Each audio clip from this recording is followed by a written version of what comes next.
రాజ్యమేది లేదు గాని రాణిలాగా చూసుకుంటా, కోట కట్టలేను గాని కళ్ళల్లో నిన్నే దాచుకుంటా.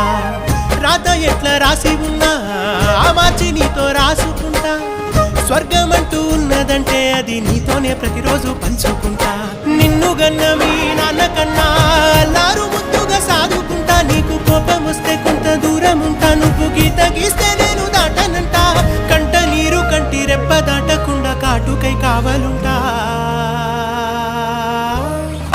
రాంబాయి నీ మీద నాకు మనసాయనే, ఏనాడు నిన్ను వీడిపోని నీడైతనే.